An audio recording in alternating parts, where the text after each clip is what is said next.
չեմ կարող պարոն Ալեքսանյանի տեղը պատասխանել, պարոն Ալեքսանյանը իր գնահատականն ա տվել, բայց դե ես կարծում եմ, չէ, ես ոչ մի բան չեմ գտնում, ես գտնում եմ, որ ակնհայտ է, որ վերջացել է այդ կինոն, այսպես ասած, չգիտեմ ինչ են քննարկել։ Հիմա բոլոր հարցերին ոնց ես միաժամանակ ունեցող օֆշորային սկանդալների մեջ հայտնված հոգևորականը կմասնակցի, ինչպես դուք եք ասում, եկեղեցու նորոգմանը։ Լսեք, ինչ է նշանակում եկեղեցու նորոգմանը։ Ուզում հասկանամ, ես այդ մարդուն որպես նոր կաթողիկոս բնականը չեմ տեսնում եւ դա իմ համար անքննելի հարց է։ Թե ինքը ինչ մասնակցություն կունենա, թե այդ ձեր նշած փաստերը ինչ հետևանքներ կունենան, ես որևիցե բան չեմ բացառում։ Տիգրան Սարգսյանի հետ կապվում էր օֆշորային Ինչ եք առաջարկում, մարդը գործող եկեղեցում պաշտոնյա է եւ ամենաազդեցիկ պաշտոնյաներից մեկն է եւ աղքատության ուխտը, դա ինչու՞ չեք բարձրաձայնում։ Ես նորից եմ ասում, ըստ մամուլի դուք բարձրաձայն եք, հələ գնացեք մի հատ այդ, մենք որ բարձրաձայնում եք, դուք ասում եք, չէ, դուք եք զբաղված կարամ վերջացնեմ։ Կարամ ասեմ, դուք էլ զբաղված եք մեզ ասելով, որ մի մտեք դա ձեզ չի վերաբերվում։ Հիմա քիչ եք մտնում։ Մի րոպե։ Դե ես կարամ հեսա կպատասխանեմ, դե ես կարամ ձեզ ստանդարտ ձևերով պատասխանեմ, ասեմ, եթե դրա հետ կապված պետական որևիցե իրավապահ մարմինում դիմում կա, թող այդ դիմումը ընթացք ստանա։ Ես փորձում եմ ձեզ ճիշտը պատասխանել, ես փորձում եմ ձեզ պատասխանել քաղաքական տրամաբանության մեջ մշտապես։ Ասում եմ, քաղաքական առումով պարոն Կոջարյանի հետ կապված մենք որևիցե քաղաքական բանավեճի բանակցությունների մեջ չենք։ Ինքը գործող պաշտոնյա է, ինքը իր կարծիքն է հայտարարել, ինչպես նաև մնացած եպիսկոպոսները։ Ես հարգանքով եմ մոտենում իր հայտնած կարծիքին, ողջունում եմ իր ու մնացածի գործողությունները եւ հաջողություն եմ մաղթում։ Մնացածի հետ կապված։ Իսկ ինքը համապատասխանում է հոգեվորականի խնդրում եմ, ես խոսում եմ մենակ այն բանի մասին, որին տիրապետում եմ։ Ես արդեն ասացի, ես իր փայլակի հարցի նաև բնույթից ելնելով ես չեմ տեսնում որ նման մարդը կարող է կաթողիկոս լինել։ Կարող է մնալ հոգեվորական։ Լսեք, հիմա դուք ուզում եք որ ես Միջանցքում ազգային ժողովի կանգնած շախմատային ֆիգուրների պես թեկուզ մտովի տենց տեղաշարժումներ անեմ, ես դա չեմ անելու, որովհետև ես որն եմ սահման, որն ակնհայտ է, մի րոպե, ակնհայտ է, չէ, որ կտրիչը ուխտադրույժ է, ժողովուրդ, եկեք խնդիրը կանում եմ որ բոլորը անընդհատ հարց եք տալիս բոլորը Ես չեմ կարող տալ բոլորը տալիս են բայց ես չեմ կարող տալ այն խնդիրը հետո բանանենք էլի խնդրում Ես տվեցի արդեն հարցը Չլսեցի Ռուզան ջան նորից տր Ես ասում եմ հիմա Ռուզան հարցը Հա ես ասում եմ որ դուք խնդիր եք դրել եկեղեցի հիմնական հիմքը որը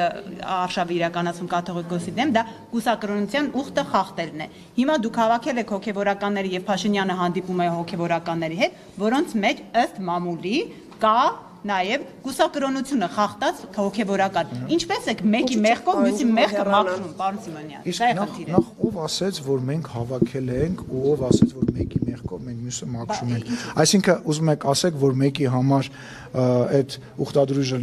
ներելի է մեր ընկալմամբ մեկի համար տենց չի չէ տենց չի մեր համար դա ներելի չի Խոսքը գնում է նրա մասին որ իրանց ներսում process է սկսվել եւ այդ process-ի հիմքերում դուք գիտեք ինչ փաստաթուղթադրած եւ վարչապետը հանդիպել է եւ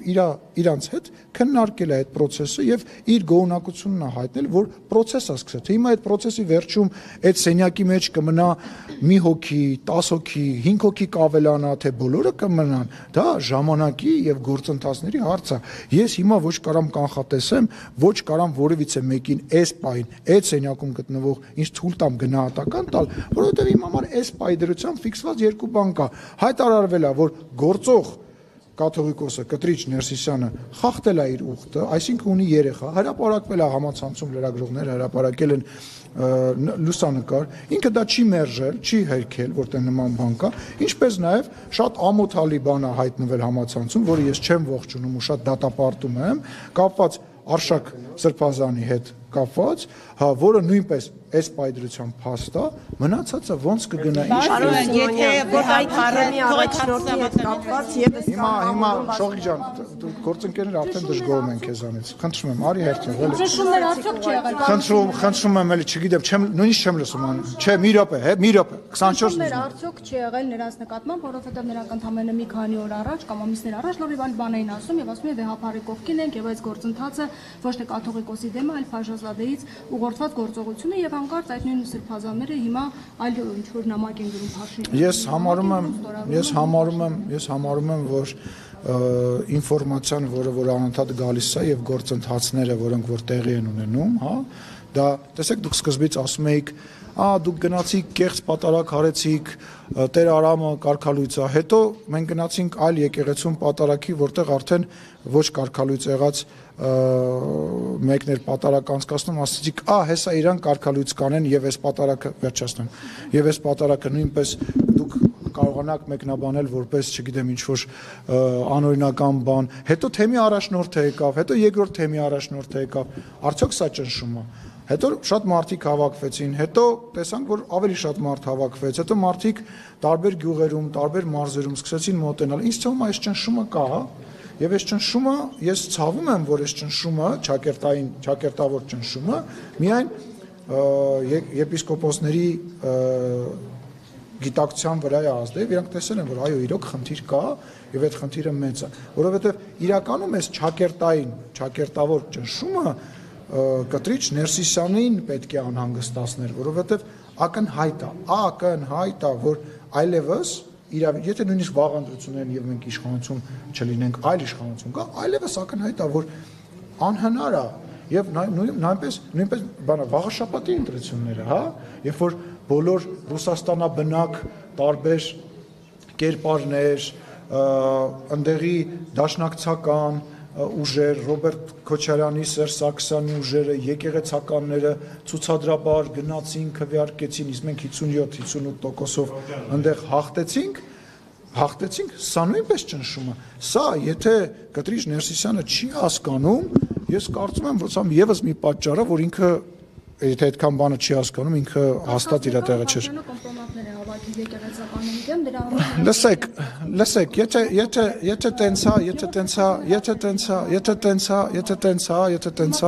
եթե տենցա, ուրեմն մենք դրա մասին ընդհանրապես պետք է չխոսենք եւ որովհետեւ եթե պայմանական, հա, եթե պայմանական կարա մեր երկրի ղեկավարը կամ ինչ որ իրավապահ մարմին իրենց վրա կոմպրոմատ հավաքի, դուք էլ տենց բան ունեք, չէ՞, սովորությունը ոնց էր անունը այդ մարդու, որ ասում եք Փաշազադա, չէ՞։ Փաշազադեն, ուրեմն Փաշազադեն 10 անգամ ավել կոմպրոմատ ունի իրենց վրա։ Եթե տենց, հա, ուզում եմ հասկանամ, դուք ձեզ թույլ եք տալիս, անձամբ դուք հարգելիս, անձամբ դուք որպես լրագրող, սա էլ երկրորդ անգամ է, նաև վարչապետին եք հաստատի, ասում եք, բանը, Ադրբեջանի այսինչ ղեկավարը, եկեղեցու ղեկավարը, ինչ որ այա, նոր ասեցիք, որ Փաշազադեի հետ կարամ պատասխանեմ վատ, սխալ, բայց պատասխանեմ ձեր հարցին, թե չգթե գնամ։ Հետո կասեք ես տես չեմ, հիմա ինչ եք հարցում, Փաշազադեի անունը ով տվեց, դուք թե ես։ Ես այդ մարդու անունը ձեզնից եմ իմացել։ Ասում եմ, որ Փաշազադեից ուղղորդված։ Հիմա հարց եմ տալիս, եթե Հայաստանի Հանրապետության իրավապահը պայմանական ենթադրենք, կարա կոմպրոմատ ունենա ինչ որ մեկի վրա, բա այդ ձեր նշած անձնավորությունը Փաշազադեն կարող է մի 5 անգամ ավելի շատ կոմպրոմատ ունենա։ Իհարկե կարող է ավելի շատ կոմպրոմատ ունենա։ Իսկ ի՞նչ է սրանից բխում։ Սրանից որ բխում է, որ ամեն ինչ որ տեղի է ունենում, ճիշտ է ու արժանի է։ Հիմա դուք ասում եք, հիմա դուք ասում եք, խոսում եք, որ իշխանությունը ինչ որ ճնշում է գործադրում, որտեղ կոմպրոմատ ունի, հա։ Թե ստացվում է, որ հակառակորդ որևիցե ճշնամական ձևով տրամադրված որևիցե երկիր կարող է մեր բարձրաստիճան եկեղեցականի վրա կոմպրոմատ ունենա եւ այս դեպքում չասի, որ հրաժարական տուր, այլ ասի կլինի դուք օրինակ պայքարեք գործող իշխանության դեմ, որտեղ գործող իշխանությունը մեզ ձեռ չի տալիս։ Հիմա սա խնդիր է, թե խնդիր չի։ Այսինքն մենք քննարկում ենք կոմպրոմատը Հայաստանի Հանրապետությունում ինչ որ մեկը ունի թե չէ, բայց չենք քննարկում, որ այդ կոմպրոմատը կա։ Այսինքն կոմպրոմատը որ կա, մեր մոտ կոնսենսուս է։ Ներողություն, ես կարող եմ ասել, ձեզ համար իշխանության համար Կճոյանը այլևս Բենթլի Կճոյանը չէ, եւ Արգիշտի նաեւ Քյարամյանին հացրել է օրինակ Կոտայքի թեմի առաջնորդով հայտարարության տակ ստորագրել, ինքը կուսակրոնության ուխտը խախտել է թե չէ։ Լսեք, Անի ջան, ես իմ նախկին գործընկերների վերաբերյալ նման մեկնաբանություն չեմ կարող տալ։ Դուք պարոն Քարամյանի հետ կապվեք, իր հետ խոսեք, ես իր ընտանիք, իր անձնական կյանքի հետ կապված, որևիցե առավելևս անցյալի հետ կապված, այն դեպքում, որ հիմա պետության մեջ որևիցե ձևով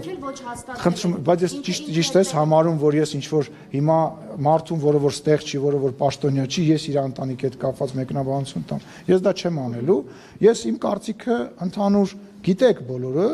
եւ ես այդ նույն տրամաբանության մեջ եմ, բայց խորանալ առավելևս ես մանրամասները չգիտեմ, ձեզնից եմ լսում, ես ինձ կոռեկտ չեմ համարում։ Անի ջան, չեմ ճանաչում Գևորգ Սրբազանին, անձամբ չեմ կարող որից ներողություն ավարտեմ։ Ձեր կարծիքով մի անձնավորություն, մի Սրբազան, ով ում կյանքը փրկել է վեհափառը, հիմա Նիկոլ Փաշինյանի առջև խոնարհվում է եւ ով խոնարհվում, չեք տես բաներ ասում, չեք ոչ մեկ դրանք կադրերում են, որոնք ոչ մեկ բոլորը խոնարհվում են միայն իրանց ծնողների, իրանց հարազատների, շիրիմների եւ Աստծո առաջ մենք որևիցե մեկի հետ կապված նման հարցեր տալը կարծում եմ կոռեկտ չի։ Այդ մարդիկ արել են որոշում են կայացրել, արել են գործողություն, որը որ նույն նպատակը ունի, ձեզ թվում է կտրիչը, ասում կտրիչը, չէ, կաթոլիկոսը չէ, ձեր ում չէ, Կճոյանը կամ ում անունը տվեցիք, որ ասեցի չէ, հա, ձեզ թվում է այդ մարդիկ բոլոր այն գործողությունները, որոնք որ անում է քաղաքացիական պայմանագիր կուսակցությունը կամ վարչապետ Նիկոլ Փաշինյանը կամ Ալեն Սիմոնյանը, իրանք այդ ամեն ինչի հետ համաձայն են, իրանք էլ ինչ որ բաների հետ համաձայն չեն եւ իրանք էլ ամենայն հավանական թող վայ անի դե հա ում ուզում ես ավելացրու, բայց արի հասկանանք ով է խոսում։ Իդեպ ինչի ես խոսում, իսկ ինչի ես խոսում, այլաքս չէ, կխոսամ դրա մասին, սպասել։ Այդ բոլոր մարդիկ տենց ուրախ են եւ գնում են Նիկոլ Փաշինյանին ընտրում ընտրություններին, կարող է եւ չէ, բայց կա խնդիր, որի շուրջ այդ մարդիկ հանդիպել եւ խոսել են շողիկ, հետո փայլակ։ Պարոն Սիմոնյան, հա ես zapakեք, որտեղ շունչս կտրվող։ Ձեր հռչակած օրակարգը եկեղեցին ազատել այն հոգևորականներից, որոնք խախտել են կուսակրոնության ուխտը եւ ինչ որ ուրիշ ուխտեր, այդ մասին չեք ասում, օրինակ աղքատության, բայց կուսակրոնության ուխտի հետ կապված մամուլում բազմաթիվ հրապարակումներ կան, որ խախտել է նաեւ Կոտայքի թեմի առաջնորդը։ Հիմա Կոտայքի նույնպես չհերքված տեղեկություններ։ Հիմա ամիսներ շարունակ այդ մասին այդ օրակարգով եւս լուսանկարներ կան եւ այլն։ Ինչու օրինակ դուք իշխանության մյուս անդամները չեն բարձրացնում նաեւ այն հոգեվորականների անունները, որոնք եւս ըստ մամուլի խախտել են կուսակրոնության ուխտը։ Սա արդյոք չի նշանակում, որ ընտրողաբար եք մոտենում, այսինքն ովքեր ձեզ աջակցում են, իրենց վերաբերյալ հայտարարություններ անում եք, որ խախտել են, ովքեր որ չեք խոսում, իսկ ովքեր հակառակը դուք համարում եք, որ պետք է հեռանան։ Նախ եկեք կոչենք դա պայմանականորեն վեթինգի համակարգ, գործընթաց, հա, եւ երբ որ մենք խոսում ենք վեթինգի մասին, այդ վեթինգը հիմնականում պետքա իրականացնեն այն մարդիկ, ովքեր որ այդ համակարգի մաս են եւ մաքրեն այդ համակարգը ներսից։ Չէ, բայց դուք էլ եք այդ աշխատանքը։ Շողիկ, եւս մեկ անգամ ինձ ընդհատեցիք չկա։ Շողիկ, կարող է շատ սխալ բա, կարող է սուտ եմ խոսում, բայց դա քեզ չի վերաբերում։ Դու պետքա լուսաբանես։ Հետո մյուս հարցի մեջ կասես հանցել անգամ։ Անընդհատ ինձ ընդհատելով, ես հիմա չեմ հիշում դու հարցդ ոնց տվեց։ Ես հիմա նստած ընտրողաբար եք մոտենում։ Մենք ընտրողաբար չենք մոտենում։ Ես հրաժարվում եմ պատասխանել, որովհետև անընդմեջ է դա տեղի ունենում, մի անգամ չէ, դու անընդմեջ թող խոսեմ, թող սուտ ասեմ, վատ բան ասեմ, սխալ բան ասեմ, բայց իսեր Աստծո, թող վերջացնեմ խոսքս։ Չի փրկում, խանգարում է, միտքս կտրում է։ Նիկոլ Փաշինյանը ինձնից չի հիասթափվել, տենց բան, ինչ եք ասում։ Ես կասեի մամուլն էր գրել։ Շնորհակալություն։ Նախկին